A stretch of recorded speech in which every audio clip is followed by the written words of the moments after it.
علی بھی اگلا سوال ہے، سورہ الغاشیہ کے سٹارٹ میں ہی کچھ لوگوں کا ذکر ہے کہ وہ دنیا میں اعمال کر کر کے تھک جائیں گے لیکن قیامت کے دن پھر بھی اہل دوزخ استغفر ہوں گے، اللہ آخر اس کی وجہ کیا ہوگی؟ پلیز ذرا تفصیل سے بتا دیں، کیونکہ یہ تو بڑی پریشانی کی بات ہے کہ آدمی اعمال بھی کرتا رہے اور پھر بھی آگ میں جلے۔ وہ سر اس لیے کہ انہوں نے کوئی اللہ والا نہیں پکڑا ہوگا، کیونکہ اللہ اللہ کیے جانے سے اللہ نہ ملے گا، اللہ والے ہیں جو اللہ سے ملا دیتے ہیں، یہ تفنن کے طور پر بیان کیا۔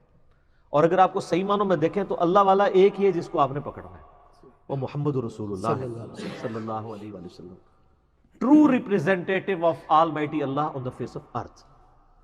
وہ اللہ والے ہیں جن کو آپ نے پکڑنا ہے۔ ایک آپ کے فرقوں کے اللہ والے ہیں، جو ایک کا اللہ والا دوسرے کا گستاخ رسول ہے اور دوسرے کا اللہ والا ان کا مشرک ہے، تو وہ تو آپس میں آپ کو پتہ ہی ہے۔ میں بار بار پھر حسام الارمین المہند کا نام نہیں لوں گا، پھر کہیں گے یہ المحدث علی المفند آ گیا۔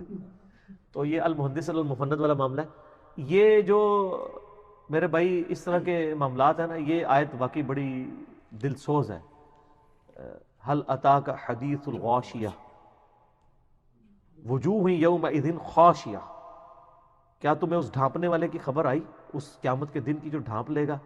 وجوہ یومئذ خاشیہ، جس دن لوگوں کے چہرے جو ہے نا، جو مجرم لوگ ہیں، وہ چہرے سہمے ہوئے ہوں گے، جن پہ خوف طاری ہوگا، کیونکہ ان کو اپنی انجام نظر آ رہا ہوگا۔ عاملۃ ناصبہ، عمل کر کر کے تھکے ہوں گے، دنیا میں انہوں نے بہت اعمال اچھے کیے ہوں گے اور اپنے ذوق میں یہ سمجھا ہوگا کہ ہم تو بڑے عمل کر کے ہیں۔ صحیح۔ تسلا نار حامیہ، ان کو جھونکا جائے گا دوزخ کی آگ۔ پھر آگے اس میں آتا ہے جہاں پہ گرم چشمہ ہوگا پانی کا، اور وہاں پہ ان کو کڑوے درخت کھانے پڑیں گے، ان کے پتے کھانے پڑیں گے، اور یعنی بڑی دردناک آیات ہے۔ سورۃ الغاشیہ آپ پارہ نمبر 30 میں پڑھ لیں۔ اس کانٹیکسٹ میں صحیح بخاری میں عبداللہ ابن عباس کا قول موجود ہے اسی آیت کے کانٹیکسٹ میں۔ اس سے مراد وہ نصارہ ہیں جنہوں نے یہ باتیں تو بہت کی ہوں گی لیکن انہوں نے وقت کے پیغمبر کو نہیں پہچانا ہوگا۔ سر نصارہ وقت کے پیغمبر کو نہ پہچانے اور اپنی مرضی سے عبادت کے طریقے ڈیوائز کر کے اللہ تک پہنچنے کی کوشش کریں، وہ تو ہو جائیں عاملۃ الناصبہ، عمل کر کر کے تھک جانے والے۔ اور جو مسلمان ہو کے اپنے وقت کے پیغمبر کو نہ پہچانے اور اپنے بزرگ بابوں کے طریقے پہ چلتا رہے، وہ بھی عاملۃ الناصبہ ہے، کیونکہ بیماری تو ایک ہی ہے۔ بے شک۔ نہ رول ماڈل اس نے مانا، نہ رول ماڈل اس نے۔ چلے اس نے یہ کہ صرف رسول اللہ کو مان لیا، رسول اللہ کی نہیں مانی، تو جب کی نہیں مانی تو اینڈ رزلٹ تو وہی ہے۔ یہ ایسا بدبخت ہے، یہ دریا کے کنارے پیاسا رہ گیا، وہ تو چلے دریا تک پہنچے ہی نہیں نا، عاملۃ الناصبہ، یہ تو وہ پیاسا رہ گیا۔ تو یہ وہ لوگ ہیں جو پروفٹ کو رول ماڈل بنائے بغیر اپنی زوم میں جو بدعات ہیں اور جو عقائد و نظریات ہیں اور اعمال ہیں، وہ سمجھتے ہیں ہمیں یہ اللہ تک پہنچا دیں گے۔ عمل تو ہوں گے لیکن دنیا میں ان کا اجر مل جائے گا۔ وہ قرآن حکیم میں آتا ہے نا سورۃ الفرقان کے اندر کہ ہم ان کے اعمال کی طرف بڑھیں گے اور ان کو بکھرا ہوا غبار کر دیں گے، جن کے اعمال جو ہیں وہ پیغمبر کے طریقے کے مطابق نہیں ہوں گے۔ یہ تو شرط ہے، اور اسی لیے تو رول ماڈل پیغمبر کو بنایا جاتا ہے کہ اگر پیغمبر نہ ہو تو ہر شخص اللہ تعالیٰ تک پہنچنے کے لیے اپنے طریقے ڈیوائز کرے گا اور ایسے بھی کر لے گا جن کو اللہ تعالیٰ ہونے نہیں کرے گا۔ اور پھر وہ مثلاً مولانا روم شریف ہی ہوگی، وہ کہتے ہیں جی حضرت موسیٰ علیہ السلام جناب ایک بندے کو جا رہے لنگے، تو وہ بندہ جو ہے وہ کہہ رہا تھا اللہ میرے پاس آئے، میں تجھے کنگھی کروں، میں تجھے نلاؤں دلاؤں، تو حضرت موسیٰ علیہ السلام نے اس کو سمجھایا، تو الٹا اللہ نے موسیٰ کو ڈانٹ دیا، تو نے میرے بندے کو ناراض کر دیا۔ تو موسیٰ اور کیا کرتا ہے جناب، اور موسیٰ کی ڈیوٹی اللہ نے یہ لگائی ہے کہ اللہ کے بندے، موسیٰ کو تعارف نہیں اللہ کا، اور اس نانگے پیر کو ہے، ظالموں ڈرو اللہ سے۔ پیغمبر رول ماڈل ہوتے ہیں، اسی لیے یہ نا علم ان کی موت ہے، اس لیے شعر لکھتے ہیں علمو بس کریو یار، علم کو کنڈیم کریں گے۔ اور پرافٹ کو اللہ تعالیٰ قرآن میں ایک ہی چیز مانگنے کا کہہ رہا ہے، قل رب زدنی علما۔ اے نبی آپ بھی دعا کیا کریں کہ اے اللہ میرے علم میں اضافہ کر دے۔ قل هل يستوي الذين يعلمون والذين لا يعلمون انما يتذكر اولو الالباب، فرما دیجئے کہ بے شک علم والے اور بغیر علم والے برابر نہیں ہو سکتے، نصیحت تو حاصل نہیں کرتے مگر وہی لوگ جو اہل عقل ہیں۔ تو عشق دے چلے نہیں سر نمبر لے گئے، عشق دے چلے اتنے بھی چلے رہ گئے، اگے بھی چلے ہی رہن گے۔ علم والے انما یخشى اللہ من عبادہ العلماء، اللہ تعالیٰ فرماتا ہے کہ اللہ کی جو خشیت ہے، معرفت صرف اہل علم کو ہے۔ اچھا یہ جو آیت ہے نا جی، اسی کو سپورٹیو ایک اور آیت بھی ہے، یہ عاملۃ الناصبہ کو، سورۃ الکہف کی آیت نمبر ہے 103۔ 102 103 آنورڈ. سر یہ اتنی رکت انگیز آیات ہیں. اعوذ باللہ من الشیطان الرجیم. افحسب الذین کفروا ان یتخذوا عبادی من دونی اولیاء. کیا ان ناشکروں نے، کفر یہ کفر پنجابی والا نہیں، عربی والا، ناشکر مسلمانوں میں سے بھی کافروں میں سے بھی، ان ناشکروں نے یہ گمان کر لیا ہے کہ یہ ہمارے بندوں کو ہمارے مقابلے پر اپنا پشت پناہ مان لیں گے. اور یہی مانا ہوا ہے.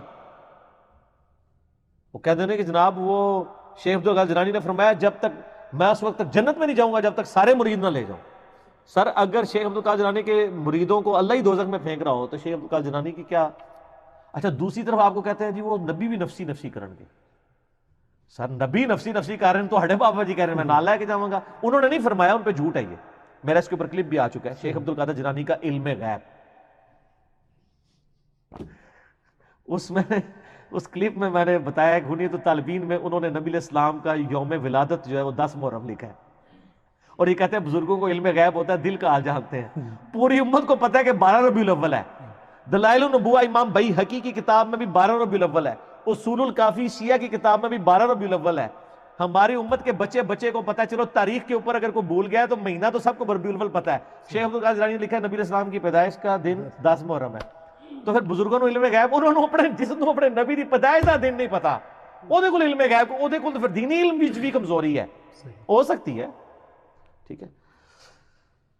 تو کیا انہوں نے یہ گمان کیا ہے کہ میرے بندوں کو میرے مقابلے پہ اپنا حمایتی مان لیں گے؟ ایسا تو نہیں ہو سکتا. عیسیٰ ابن مریم میرے بندے ہیں، وہ عیسائیوں کو سپورٹ کریں گے یا مجھے سپورٹ کریں گے؟ شیخ عبدالقادر جیلانی میرے بندے ہیں، جو ان کو مشکل کشا مانتے رہے وہ ان کو سپورٹ کریں گے یا اللہ کی سپورٹ میں کھڑے ہوں گے؟ اللہ کی سپورٹ میں. بلکہ سورۃ الکہف میں آتا ہے کہ یہ اولیاء اللہ جو ہے نا جن کو یہ پکارتے رہے نا، یہ قیامت والے دن ان کے خود دشمن ہو جائیں گے اور کہیں گے یا اللہ ہم ان سے بری ہیں. سورۃ الاحقاف آیت نمبر 4 ہے، پارہ نمبر 26 کے پہلے صفحے پہ. انا اعتدنا جہنم للکافرین نزلا. اوئے ہوئے، بے شک ہم نے جہنم کو کافروں کے لیے مہمان نوازی کے لیے ٹھکانہ بنا کے رکھا ہے. کتنے ٹانٹ والی بات ہے. یہ کہتے ہیں میٹھی میٹھی باتیں کرو. اللہ تعالیٰ تو اتنی کڑوی بات کرتا ہے، کڑوی بات سے سر قبلہ ٹھیک ہوتا ہے. اللہ تعالیٰ فرماتا ہے تمہاری مہمان نوازی کے لیے میں نے دوزخ تیار کی ہے. قل هل ننبئکم بالاکثرین اعمالا. اے نبی سے فرما دیجئے میں تمہیں خبر نہ دے دوں کہ سب سے بدترین اعمال کن لوگوں کے ہیں. یہ اس کی ہی تشریح آ رہی ہے عاملۃ الناصبہ. اور ان آیات کے کانٹیکسٹ میں بھی صحیح بخاری میں موجود ہے کہ اس سے مراد وہ نصارہ کے علماء ہیں جو پوری زندگی نیکوکاری والے کام کرتے رہے لیکن ان کے منہ پہ مل دیے جائیں گے وہ، کیونکہ انہوں نے صحیح ٹریک کے اوپر نہیں چلے. الذین ضل سعیہم فی الحیات الدنیا وہم یحسبون انہم یحسنون صنعا. جنہوں نے اپنی پوری زندگی کھپا دی دنیا کی کوشش میں اور ساتھ یہ بھی گمان کرتے رہے کہ ہم بڑے اچھے اعمال کر رہے ہیں. آج بھی جناب جو لوگ بھی بدعات کر رہے ہیں نا وہ کہتے ہیں اس سے بڑا تو نیکی کا کام ہی کوئی نہیں ہے. جو لوگ یعنی محرم کے اندر اپنے جسم کو چھریوں سے زخمی کر رہے ہیں وہ یہ سمجھتے ہیں کہ اہل بیت کی محبت کا تقاضا یہ ہے، لیکن اس عمل کا ان کو کیا فائدہ ہونا. اسی طریقے سے ربیع الاول میں زبردستی لوگوں کی گاڑیاں روک کے ان سے زبردستی چندہ لے کے اور جو چندہ نہ دے اس پہ گستاخ رسول کا فتویٰ لگا کے اور نجدی کہہ کے اس کو گالیاں نکال کے اور سوائے ابلیس کے جہاں میں سبھی تو خوشیاں منا رہے ہیں یہ شعر سنا کے، تو وہ تو یہ سمجھ رہے ہیں کہ ہم تو بڑے اچھے کام کر رہے ہیں. اولئک الذین کفروا بآیات ربہم. یہ وہ لوگ ہیں جنہوں نے اصل میں اپنے رب کی آیات کا انکار کر دیا ہے، ولقائہ اور اس کی ملاقات کا انکار کر دیا ہے. انکار ایک یہ ہے کہ میں نے ملنا نہیں، ایک یہ ہے کہ ملنا تو ہے لیکن فکر کوئی نہیں ہے، بے فکر ہے وہ تکی جائے گی جی. فحبطت اعمالہم. اللہ نے ان کے اعمال برباد کر دیے. فلا نقیم لہم یوم القیامت وزنا. ایسے لوگوں کے لیے تو اللہ تعالیٰ قیامت دن میزان عدل بھی قائم نہیں کرے گا، وہ تو طے ہے، یعنی تولنے کی ضرورت ہی نہیں ہے، برباد ہی ہے. ذالک جزاؤہم جہنم. ان کا بدلہ ہے جہنم. بما کفروا واتخذوا آیاتی ورسلی ہزوا. بس سبب اس کے کہ جو انہوں نے ناشکری کی اور میری آیات کو اور میرے رسولوں کا مذاق اڑایا. رسولوں کا مذاق ایک تو توہین کرنا ہے اور ایک یہ ہے کہ رسولوں کی تعلیمات کے اوپر عمل کرنا ہی نہیں ہے. یعنی ایک بندے کو ہم بتاتے ہیں کہ جی بخاری و مسلم میں نماز کا طریقہ یہ لکھا ہے رکوع میں جاتے وقت اور اٹھتے وقت رفع الیدین. وہ کہتا ہے جی ہمارے بزرگوں کو نہیں یہ حدیثیں پتہ تھی. وہ میں نے بتا دیا آپ کے بزرگوں کو تو بہت کچھ نہیں پتا تھا جو قرآن حدیث میں لکھا ہوا ہے، پھر بھی وہ کرتے رہے. تو آپ ان کو چھوڑیں، اپنی آخرت کی فکر کریں. صحیح، ٹھیک ہوگا. جزاک اللہ.